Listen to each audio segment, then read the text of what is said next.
friends, ladies and gentlemen, and for those of you joining us on Zoom, at this time we are going to begin the funeral services for Dr. Ellen Lasser LeVee. If you have a cell phone or a pager, I would ask for you to please take a moment to turn it off or place it in the silent mode. And officiating today's Levaya will be Rabbi Elisha Prero from Young Israel of West Rogers Park.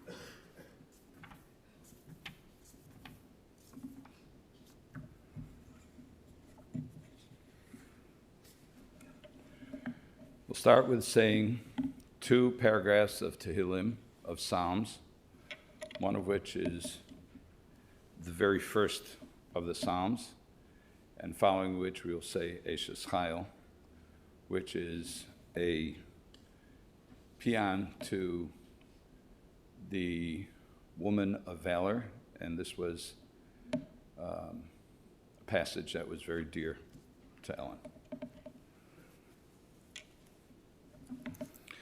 Ashrei ha'ish asher lo halach b'atzas v'sho'im u'v'derech hatoim lo amod u'moshav leitzim lo yoshav ki im b'soras Adonai chefzo u'v'soraso yegeh yomam v'loyla v'hoyo ke'etz shosul al palgei moyim asher piryo yitem b'ito v'aleu lo yibol v'chol asher yaseh yatzliach lo chen hor sho'im ki im kamotz asher tidfenu ruach Al kein lo yokumu risha'im b'mishpat, v'chatoim b'das tzadikim, ki yodei Adonai derech tzadikim, v'derech risha'im toved.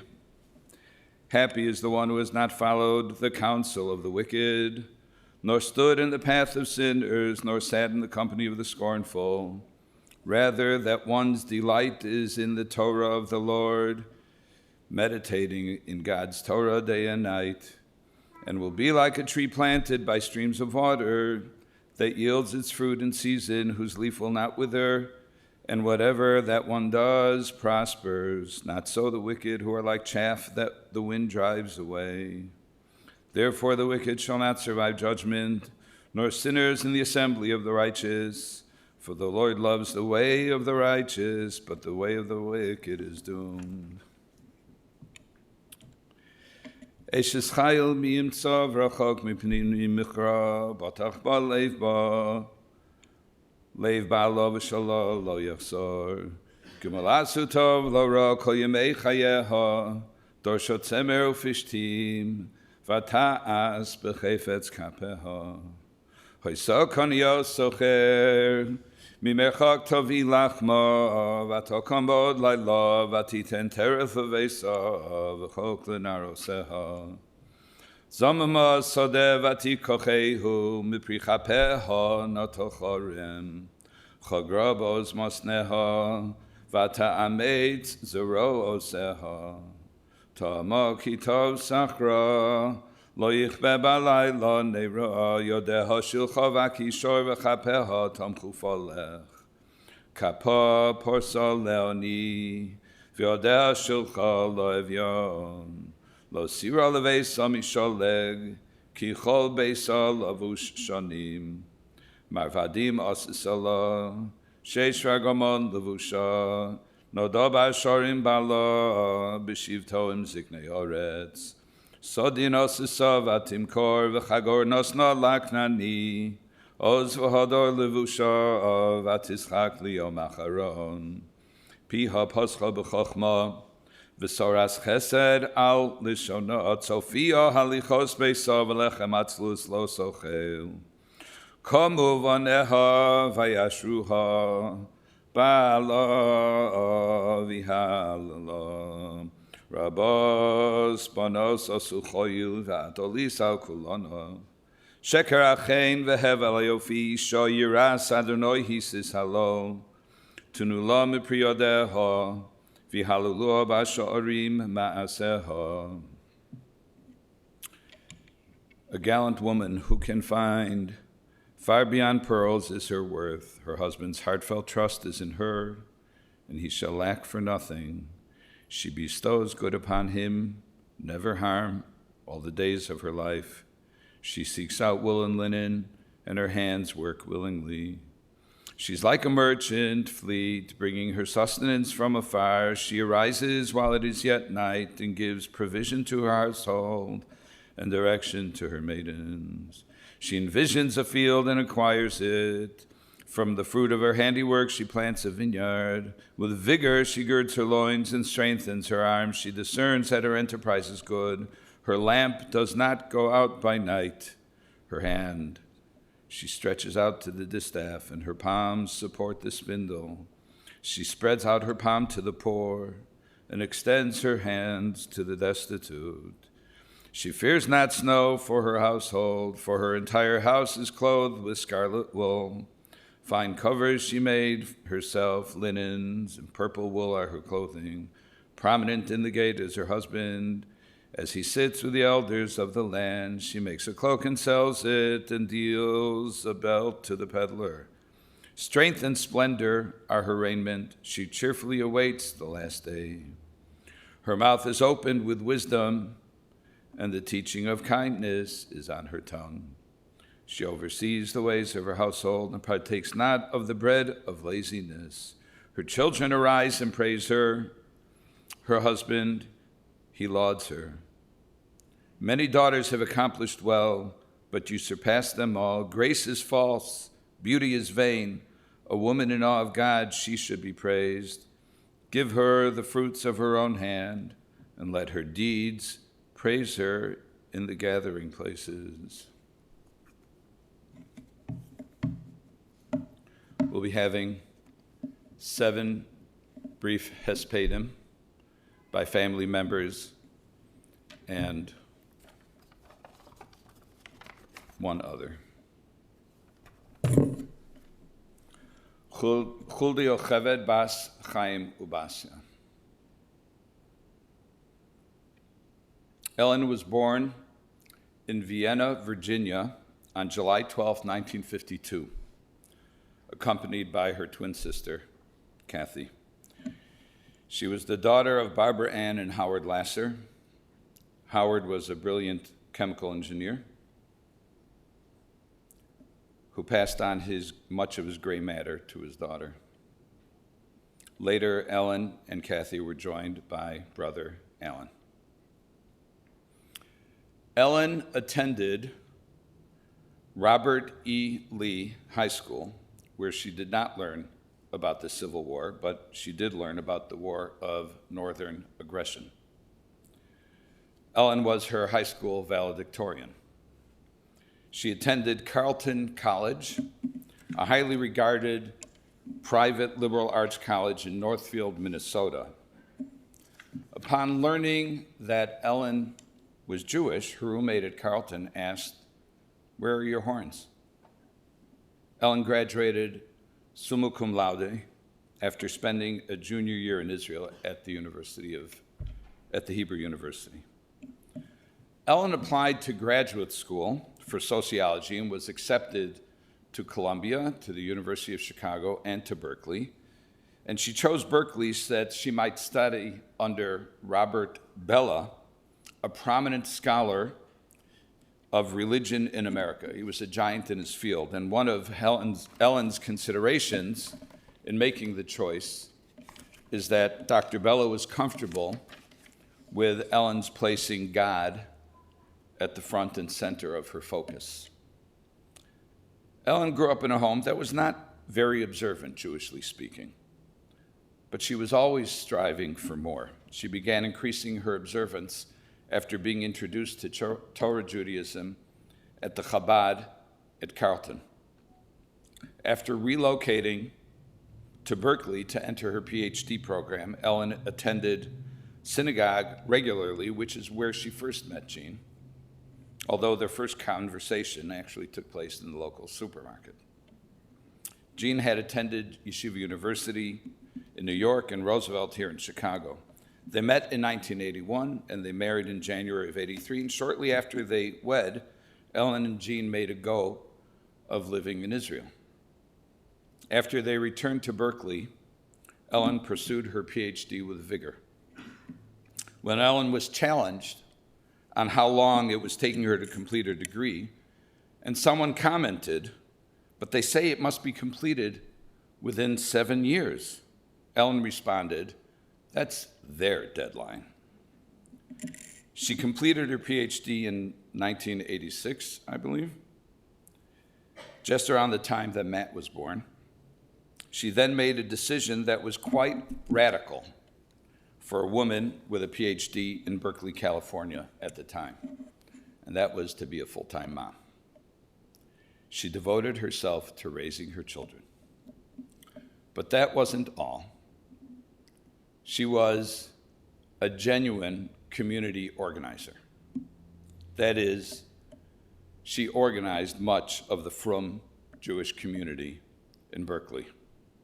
She was a member of the Chevra Kadisha and performed countless taharos, the halachically required preparation of a body for burial. She was also on the mikveh committee and coordinated the schedule for the mikveh and for the mikveh attendance. She was chairman of the ritual committee of Congregation Beth Israel, a modern Orthodox synagogue in Berkeley.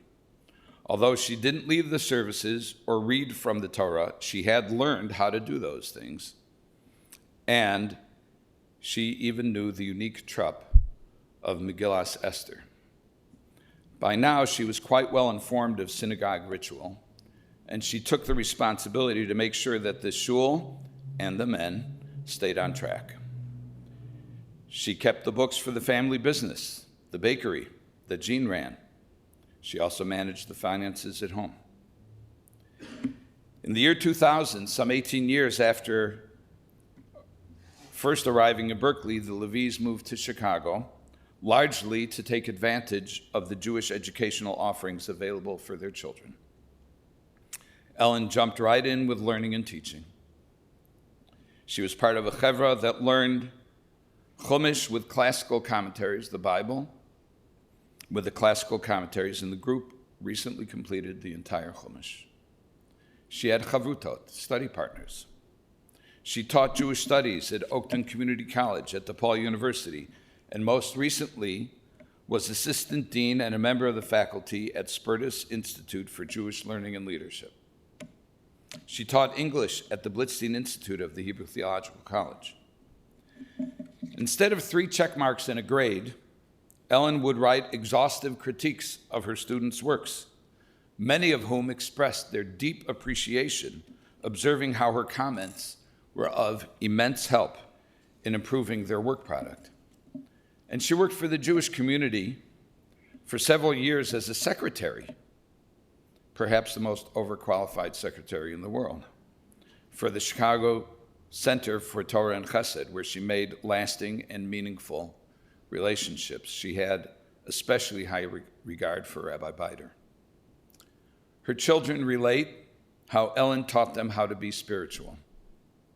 She was a deep thinker. She was an intellectual. She was precise. She was punctual, but she was also sweet and caring. She brought Jewish excitement to her family. The menu for this coming Shabbat, Parshas Toldos, would invariably include lentil soup, inspired by the meal that the Torah tells us Esav consumed in exchange for his birthright.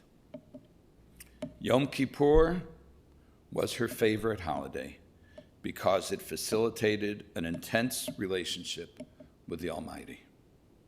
She wrote on the Akedah, on the binding of Isaac, and she opened my eyes to the efforts of the rabbis in the Haggadah to compensate on Pesach for the loss of the temple, the Beit HaMikdash. Last night, I reviewed the dozens of emails that Ellen and I exchanged over the years. They fall into 3 basic categories. The first is she'elot, questions to the rabbi about how to deal with one halachic issue or another. In earlier times, these questions may have been food-related. More recently, they focused on healthcare and the requirements of Shabbat or of the holidays. A second category was her devotion to teaching Torah and her organizing the daytime mishmar, the study marathons, at our shul on the holiday of Shavuot. And third, and by far the largest category, was Ellen's comments on my drashot or other exchanges about Torah. I was glad to receive her comments. Sometimes Ellen would express her appreciation for an insight that I may have shared in a drasha. At times she would offer her own or expand on a point I had made. And yet at other times she would ask questions, good questions. She usually appreciated my answers, or at least she said she did. Ellen was both my student and my teacher. Perhaps most of all, Ellen was simultaneously intellectually honest and exceedingly humble. She may have disagreed with you, but she was never disagreeable. And she was always a mevakeshet. She always strove for more, to grow in spirituality, in chesed, in doing for others, for Torah, for God. She passed these traits on to her children, whom she loved dearly and who loved her in return. Rabbi Matt and Shelley and their children, Yochanan, Devorah, and Eliezer, to Amy and Matt, Tanchum, and their son Emmett, and Sarah and Michael, and their daughter Nora. She enjoyed such nachas from you all. And Jean, you were her rock, her support. Your devotion to Ellen, down to her final minutes on this earth, has been extraordinary. And all the while, you made sure that our shul kept functioning properly. We owe you our deep gratitude and admiration. May Ellen's never-ending quest for closeness to Hashem through his Torah, her countless acts of chesed, and her total and selfless devotion to her family, to Jean, and to their children and their grandchildren, be an everlasting support, source of inspiration to all who knew her. Bila hamavas lanetzach, u'macha Hashem Elokim dima mi'al kol ponim. Our next speaker will be Matt Williams, Ellen's son-in-law.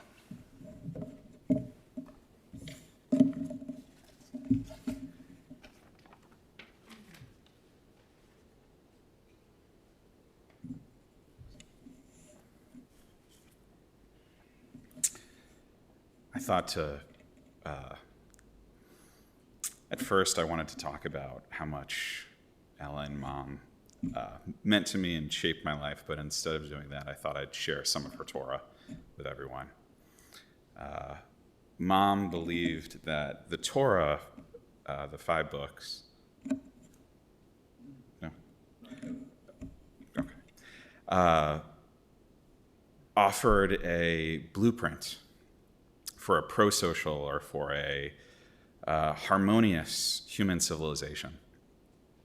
And the book of Genesis, which we're currently in, set out to solve 2 fundamental problems in human nature. One was that of intergenerational conflict and intra-generational conflict between parents and children and between siblings and friends. And she thought that the Torah offered not just a contradiction or a counterpart, but an antidote to that kind of conflict. And thinking about the Torah portions that we are currently in, between Vayera Chayesara and Toldot, it gives us, I think, a moment to reflect on the meaning of this for her and in her life. In Vayera, the Torah portion ends with the sacrifice of Isaac, the famous Akedah, which for Ellen, I don't think Abraham was stopped per se. He did end up sacrificing, at the very least, his vision of Isaac in a way to solve or model the solution of intergenerational transmission. What happened was Abraham was given the gift of Isaac, and in that gift, he poured all of his hopes and dreams and anxieties and fears. And in the sacrifice, he gave up them. He gave them up. He said, in order for Isaac to go on and to grow, I can't hold him to these visions. And only then, afterwards, in Parshat Chayesara, this past week, was he able to offer help, literally embodied in Ezra, the guide he sent along. Only when you sacrifice your vision for what someone should do can you truly offer them help. And it's no question in my mind that that's the kind of mom that she was, that she did not necessarily have a vision for each one of you, but she was willing to offer that light touch and that guidance. And you've all grown so differently, but share that deep passion and sincerity to live an honest and moral and God-fearing life. And it's one that I feel blessed to benefit from in a way that I think only Michael and Shelley can really understand. So, thank you.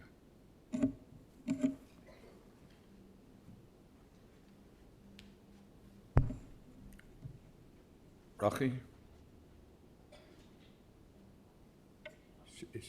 Oh, okay.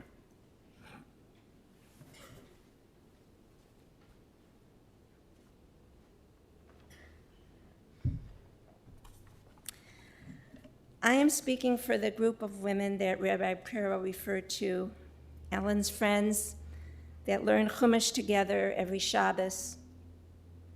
The group started many years ago, and Ellen joined about 10 years ago. We are all heartbroken by Ellen's passing. We all loved and admired her, even more so as we got to know her better.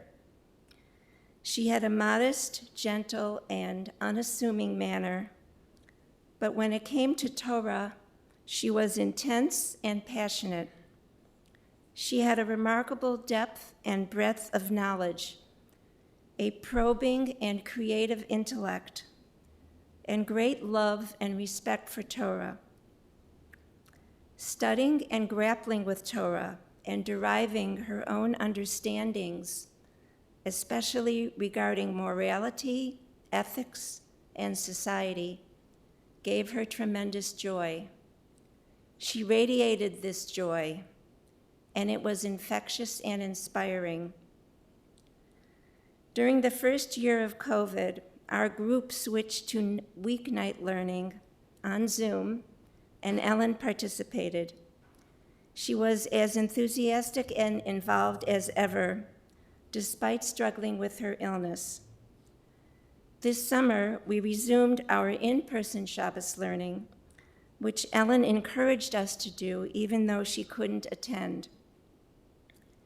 In late summer, our group was nearing the completion of all of Chumash, which we accomplished just before Simchas Torah at Ellen and Jean's house.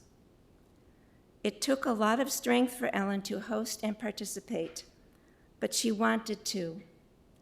And being together on that momentous day meant a lot to her and to us. Just 1.5 weeks ago, Ellen again summoned her strength to participate by Zoom in our celebratory siyum. We were strengthened by her presence, and we will be for a long time. May her memory be for blessings.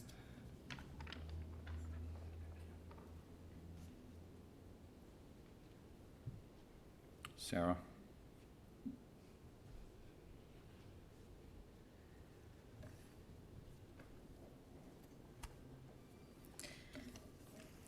Fall was my mom's favorite time of year.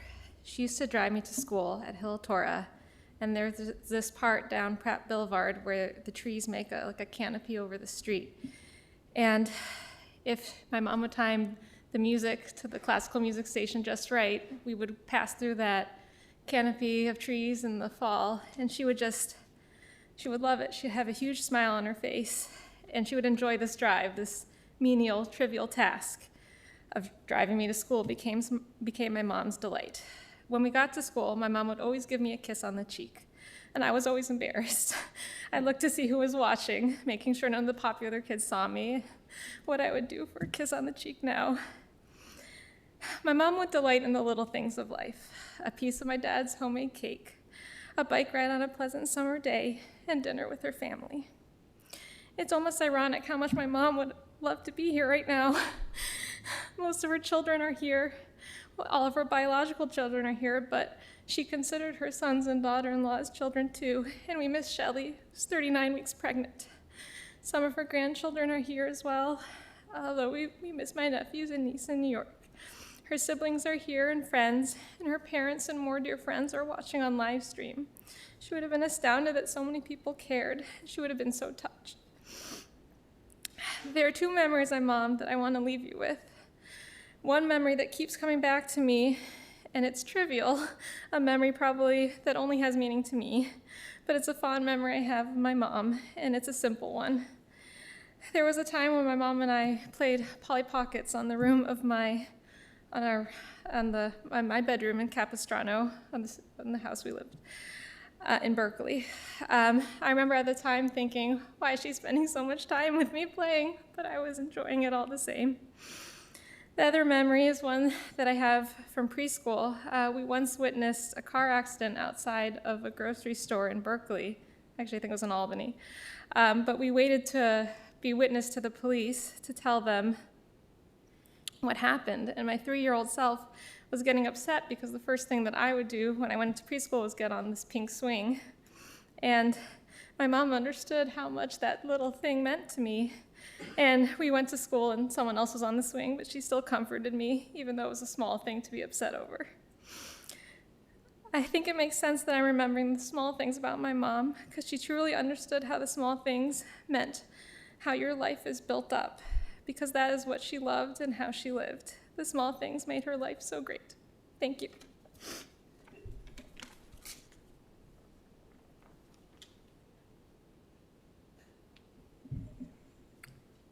Sister Kathy.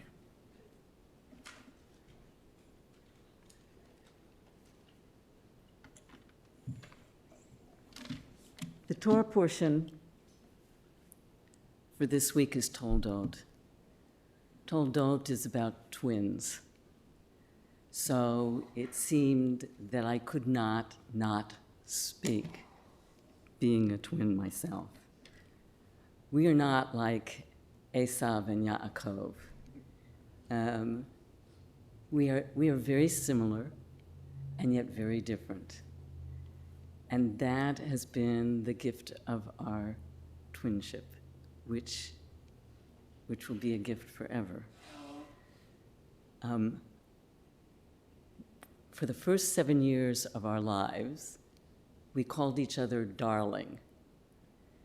I suppose that the reason we did that was because everybody said, "Oh, aren't they darling?" And at the age of 7, we decided, no, we're going to have to call each other by each other's names. And that was the beginning of our process of separating from each other. Most children have to separate from their parents. We had to separate from each other. And that's when the journey began. And then when we were around 12 or 13, we were in a twin study. So if you want to ask me whether I'm fraternal or identical, up to the age of about 12, we thought we were fraternal. Then we were in this twin study, and they told us, no, for the purposes of the twin study, you're going to be considered identical. So from that point on, we have believed ourselves to be identical. Now, that doesn't mean we got into our normal sibling fights, but we were also the best of friends. As we were growing up, if there was anything that was bothering one or the other of us, we went to each other to sort it out and figure out what was really going on.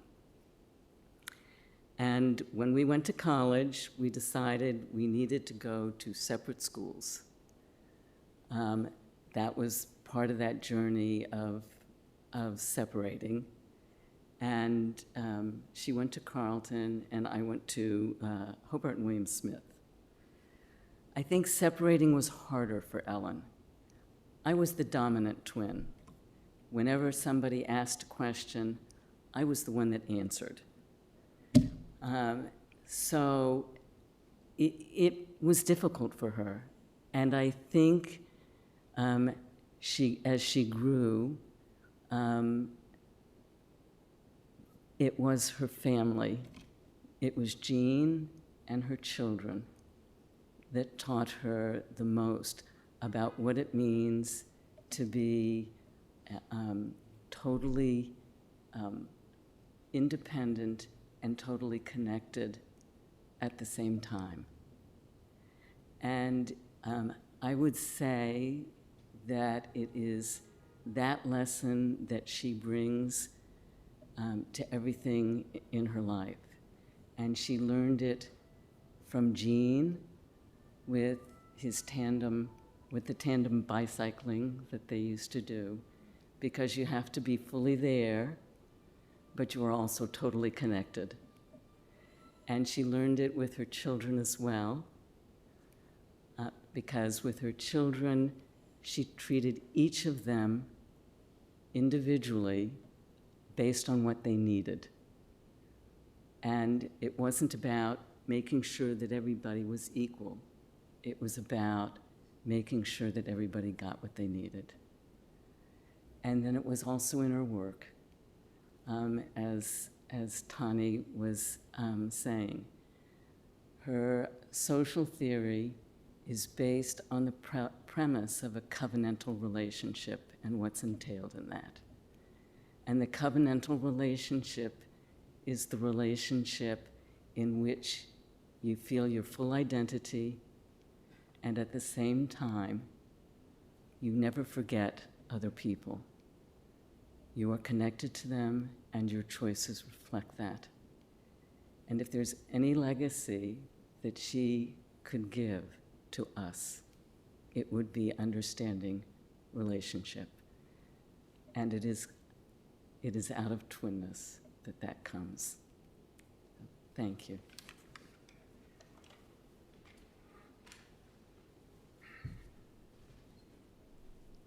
Matt?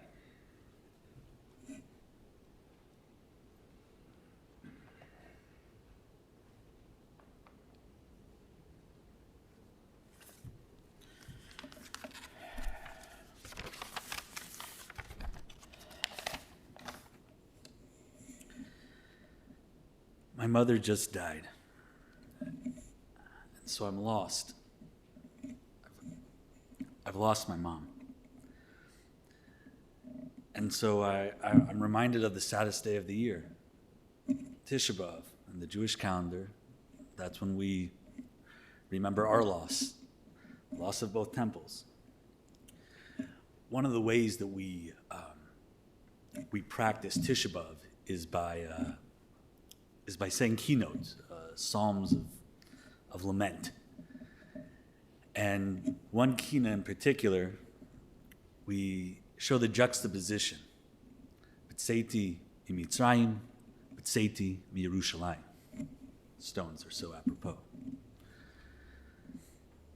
And the juxtaposition is when we left Egypt, it was joyous. When we left Jerusalem, we were in captivity. It was salvation from Egypt. It was going into exile from Jerusalem. And you see, this kina really highlights the highs and lows that we go through. And it's a juxtaposition. It creates a feeling, an understanding, an actual experience, which is the pulse, it's the heartbeat of life. I can only recognize that paradigm, that structure, but it's even more. I can only feel, I can only experience that duality, but it's even more. I can only behold those opposites at the same time because of my mother. Mom is my teacher, but she taught me as a mother. My spirituality or connection to Hashem in structure and experience is experienced, realized, framed by my mom. And for an end goal to be a mensch. My mom always cared so much about Ida Crown's Midot Awards. She often didn't care what my grades were, though she expected the A's that she got. But it was the Midot Award. You're getting awards for your Midot, for your good character traits. That's what she cared about.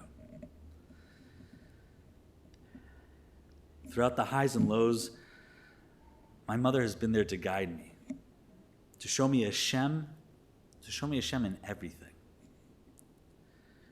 She's taught me how to recognize it, how to feel it, how to attach to it, to be faithful, to be a servant of Hashem, to be good. I can't share a lifetime of experience in a hesped. It's just not possible in a eulogy. The day I found out about my mother's passing, yesterday, feels like a century ago, it was the day of my Chag HaSmicha, a ceremony for my rabbinic ordination. And the day that kind of culminated a journey of Torah learning, one way or another, not that it should ever stop. On that day, she left me.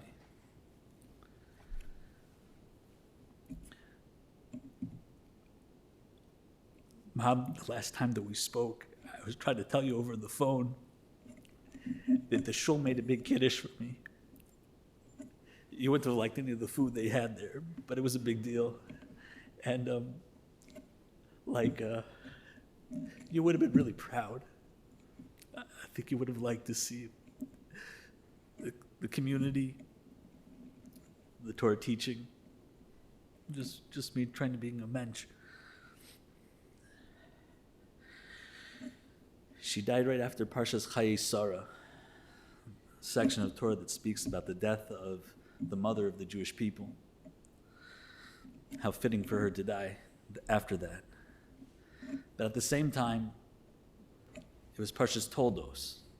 Although we've heard, my mom would always make lentil soup for Parshas Toldos, Adom Adom Hazeh. At the very beginning of the Parsha, we have the birth of Yaakov and Esav. Esav and Yaakov. So I think how fitting that as my mother leaves this world, as I have to let go, B'Shat Tova, we're expecting in another week. And so at the same time, I'm welcoming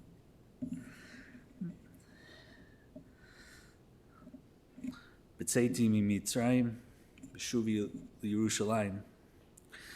Maybe I like to think that you have to teach this new soul a thing or two in the soul world before that soul comes here. And so you couldn't really be here for that job. The Midrash tells us that the neshama is shown the entire life it's going to live. And then the neshama says, yeah, I'll take the job. It agrees to it. So, Mom, I just want to say thank you for taking the job. I just want to say thank you for teaching me, for showing me Hashem in this world, for showing me the good, how to be a mensch, how to try to be a mensch. And just the thing is, you had such a connection with Hashem. I really want you to be here with us. But I can't think of a better place for you to be than close with Hashem.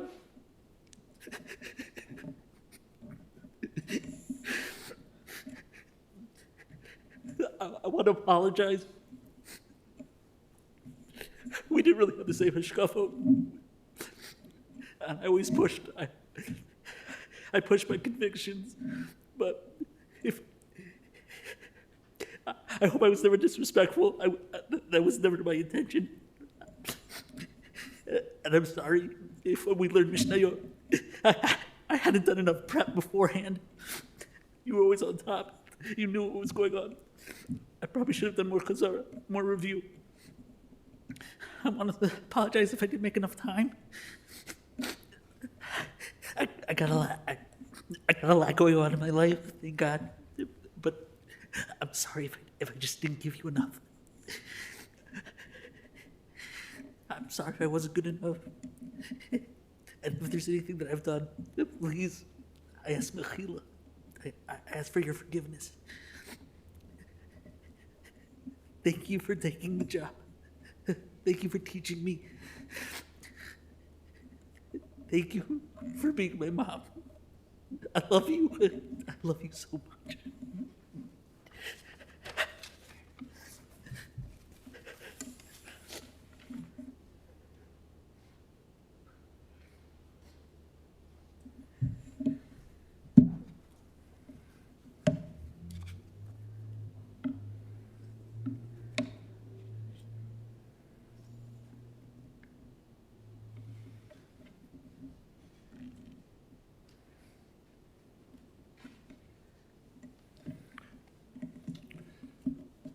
And now, Jean.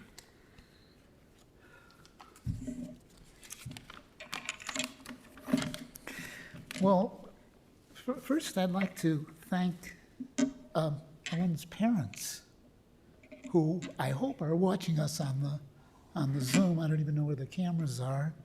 And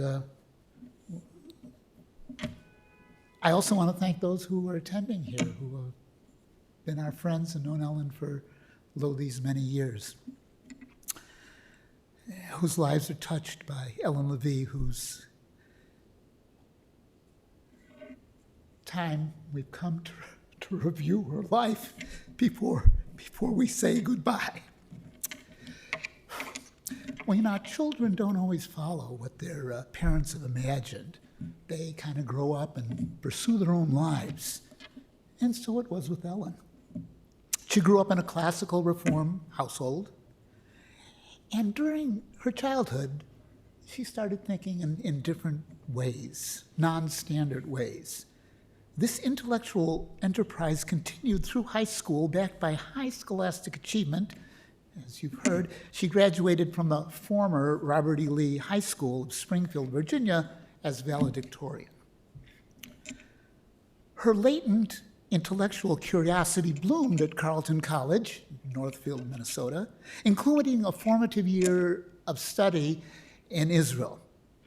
With her strong Judaic background, she matriculated at that activist roiling cauldron of UC Berkeley in the radical 70s.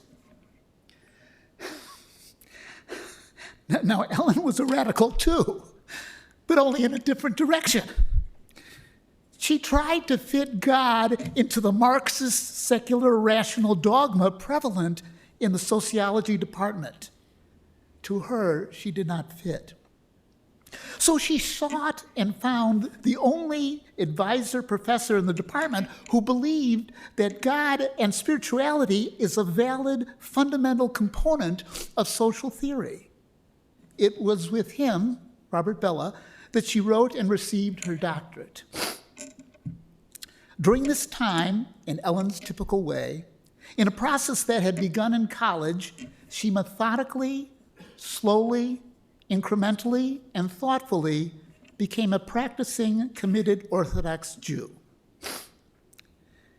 Then, in that famous romantic supermarket, the Co-op on University Avenue, our carts and our destinies collided.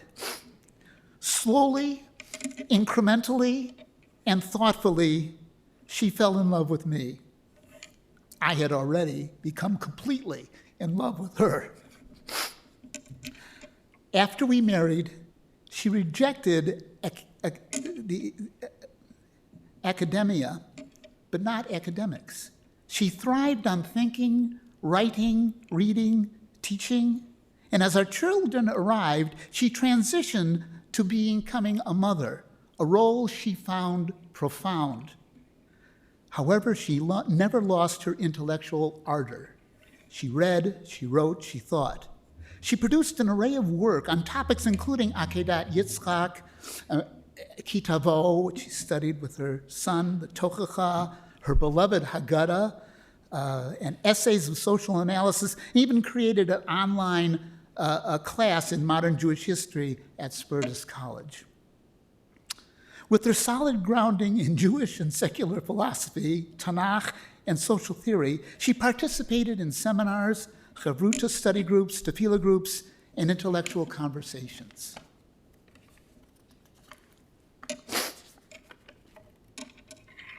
Now, the scene is an apartment in Yerushalayim with Jerusalem stone around.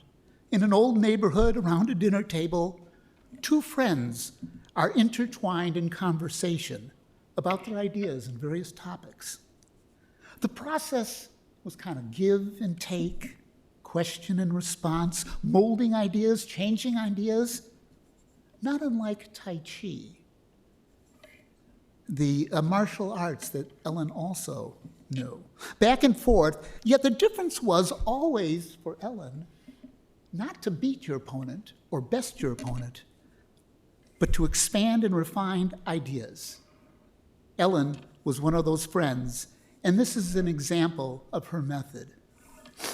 One Spertus student described her class as student, not as her class of students, not as students, but a group of intellectual equals collaborating to find truth.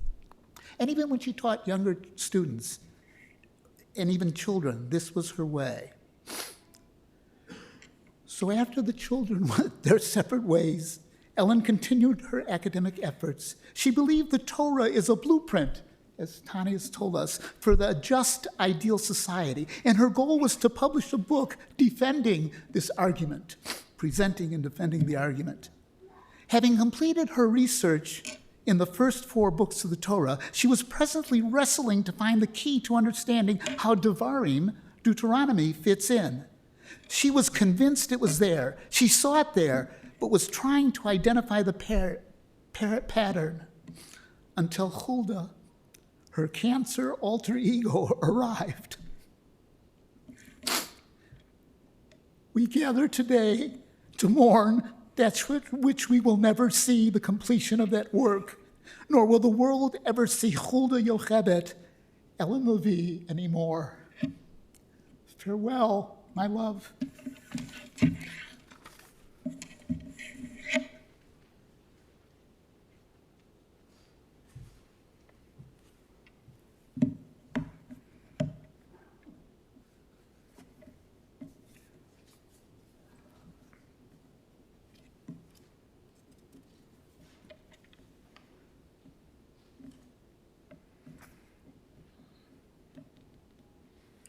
We'll say one final paragraph of Tehillim followed by a Kilmali.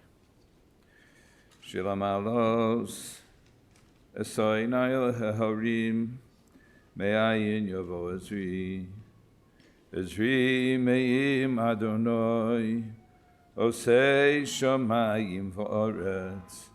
Ayitein lamot raglecha, al yonum shomerecha. Hinei lo yonum v'lo yishan shomer Yisrael. Adonai shomerecha, Adonai tzilcha yad yiminecha. Yom HaShemesh li'akeka v'yoreach b'layla. Adonai yishmorcha mikol ra, yishmor es nafshecha. Adonai yishmor teisecha vo'echa me'atov yad olam. Please rise for the Kel Moed.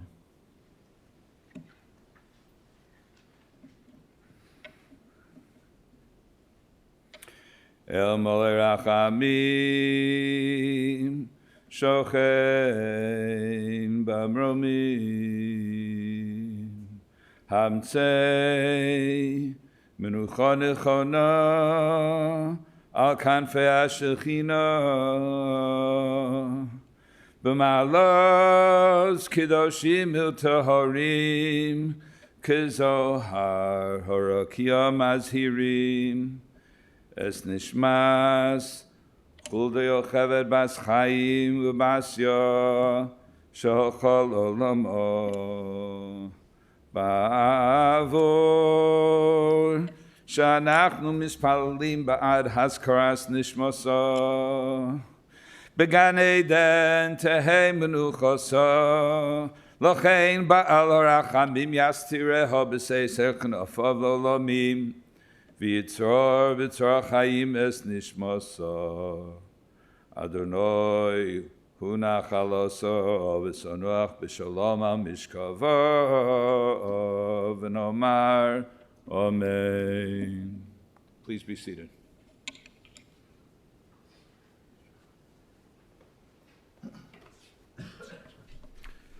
Friends, this concludes the services here at the chapel. The interment and burial services will continue at Waldheim Cemetery. For those of you driving in the funeral procession to the cemetery, please keep the following safety precautions in mind. Please make sure that your bright headlights and your four-way flashes are on.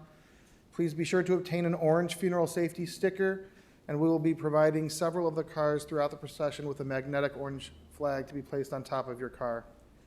Please travel as close as safety permits to the car in front of you to avoid any gaps in our procession, and for your own safety and security, I would suggest not speaking or texting while driving to the cemetery in the funeral procession. If the car in front of you goes through an intersection, please proceed with caution and use your horn liberally as we make our way from here to the cemetery. The family will be together at the LeVee residence at 6711 North Tallman Avenue. They'll be observing traditional Shiva with Shacharis at 8 and Mincha Marav at about 5:30, and the rest of the Shiva times are from 8 until 11 in the morning and 3 to 7 in the afternoon. That information is available in the service folder that you should have received when you came into the chapel today.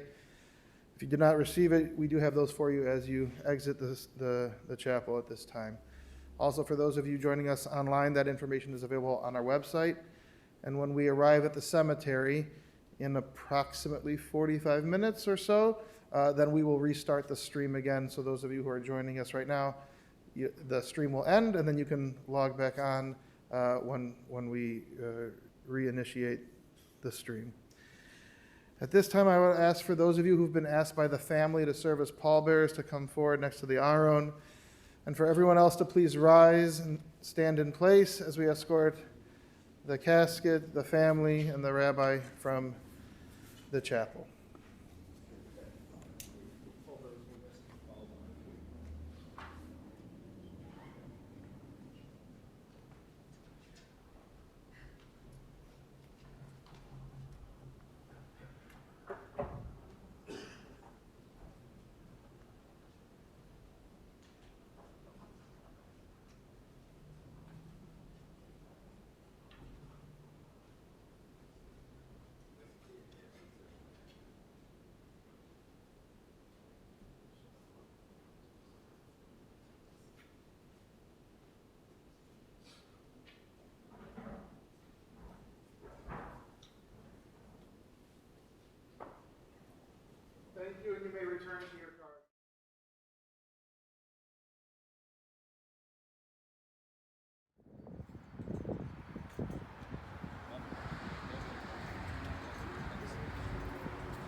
We'll invite everyone else to gather by the tent.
It's considered to be a very significant act, a mitzvah gedola, to participate in the burial of the dead. What is generally done is whoever is inclined, not required, but whoever is inclined will take 3 shovelfuls. It can be more, and there will be a need for more afterwards, but to give everybody an opportunity. 3 shovelfuls. We don't, the practice, the custom is not to hand the shovel to the next person, but rather to place it face down, stick it in the mound, and then the next person who's ready will likewise do that. When everybody has had an opportunity, then whoever is able-bodied and prepared to do it will complete the burial. Anybody who has any health problems, please do not participate. Your being here is covered on nace enough.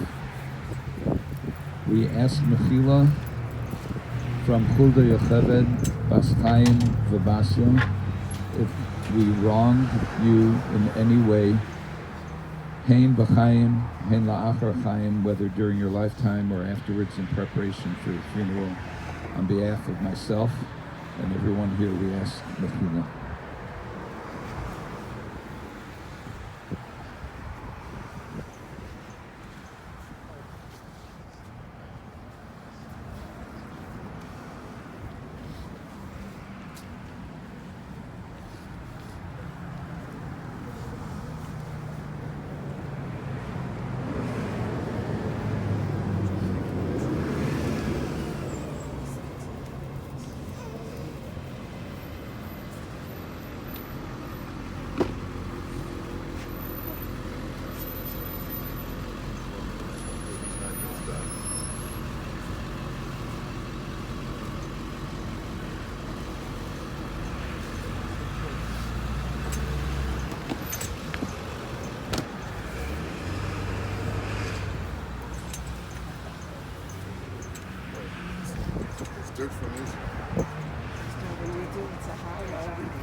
check tomorrow.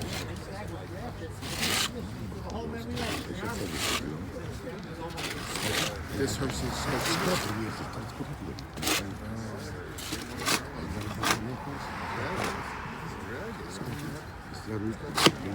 it's there, you just don't know where it is. It really keeps it somewhere. I don't know. Tomorrow I'll check.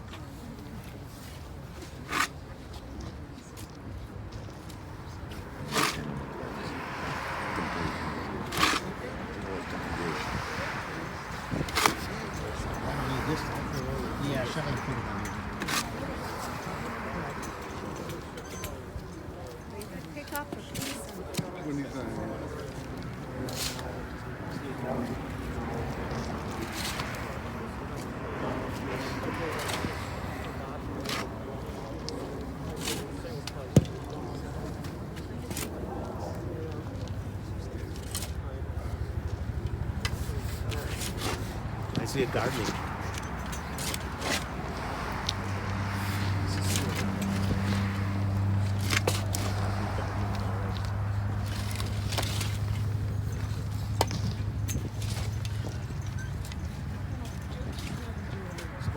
I think that's I'm not sure how. It's a special cottage, isn't it? Like a long one? Yeah, I think. Like they had in Mahadran.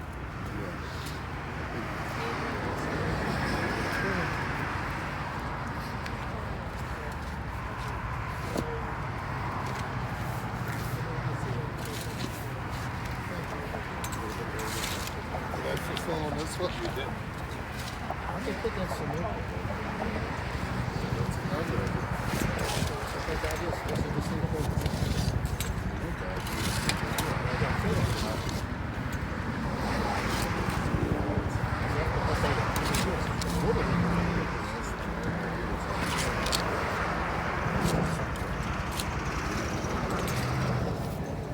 I think it is real.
There is some rules. So they have to disintegrate. What's a different country and different,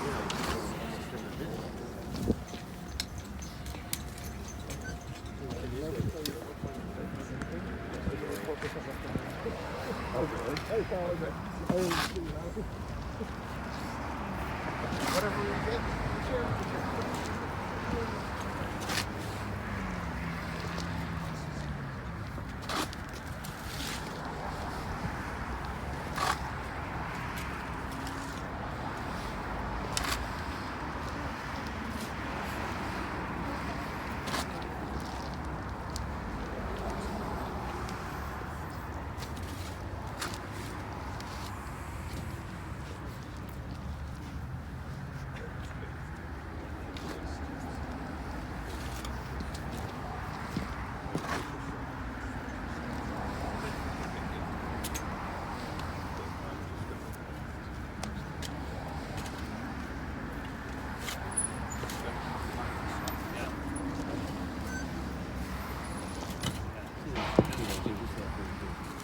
They're coming just push it all in. Yeah, I've seen that. I guess they are. Well, well, I mean,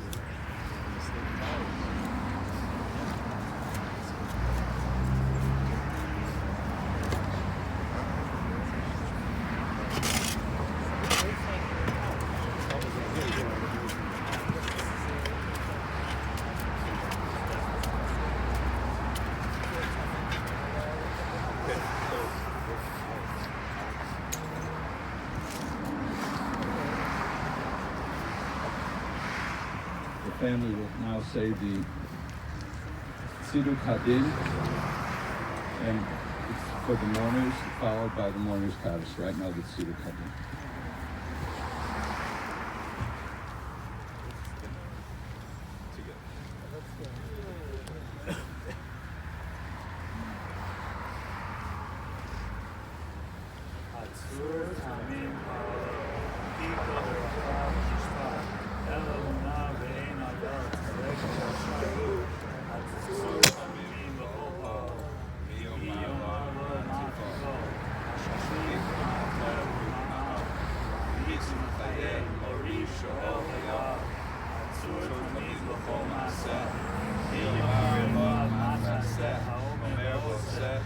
חסד חינם לנו תעשה, בזכות הנאחד תעשה, הקשיבה נעשה. צדיק בכל דרכיו, עצור תמיד, אורח אפיים ומלא רחמים, חמול נא וחוס נא על אבות ובנים, כי לך אדון הסליחוס והרחמים. צדיק אתה אדוני אלוהינו והחיוס, אשר בידך תקדון כל רוחוס. חלילה החוץ זרוננו לבחוס, ויהיו נא עמך ברחמים עלינו וכוחוס. כי לך אדון הרחמים והסליחוס. אדם אם בן שנה יהיה, או 1,000 שנים יחיה, מה ישרום לו, לא היה יהיה, ברוך היה האנס חיה, ברוך הוא כי האנס דינו, ומשתבק הכל בעיניו, ומשלם לאדם חשבונו דינו, והכל לשמו והיה תהנו. ידענו אדוני כי צדק תשמותיך, תצלח בדבריך ותזכה בשעותיך. ואין להר אחר מדשתך, צדיק אתה אדוני בישר משפטיך. דיין אמת שופט צדק ואמת, ברוך דיין האמת, שכל משפטיו צדק ואמת.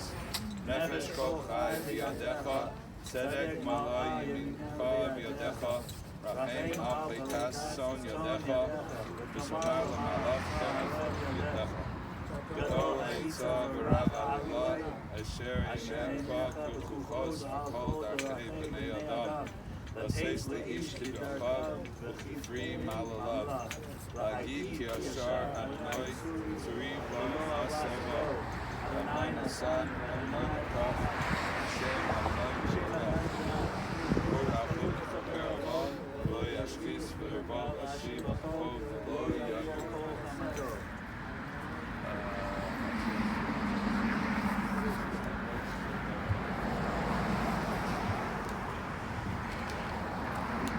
ויתקדש שמי רבה, ועמד והוא עתיד להתחדתה ולהחיה, מיטה ולעסקה לחיה עולמה, ולבני קרתא דירושלים, ושכלל היכלי בגאווה, ומרכר כל חנה, נוכרנה מערה, ולאבטבה כולחנה, ושמיה לאתר. וימליך קדושה, בריחו, במלכותי, יקרא. בחייכון וביומכון וקראי דכל בית ישראל.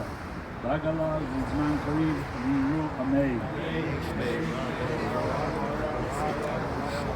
יהי שמי רב מבורך לעולם עמי עמיה. יתברך וישתבח ויתפאר ויתרומם ויתנשא. ויתהדר ויתעלה ויתעלה שמי בקודשה בריחו. לאלה מן כל ברכתה ושירתה. חוש ברכתה ונחמתה. זמירם בעלמא ואמרו אמן. יהי שלום הרב מן שמיה וחיים עלינו ועל כל ישראל ואמרו אמן.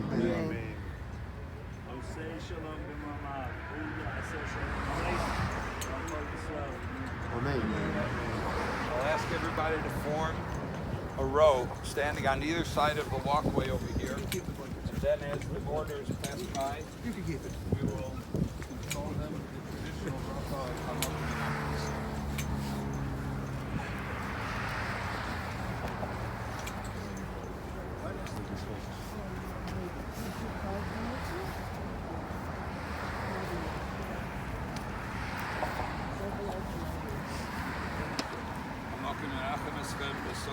Our relates to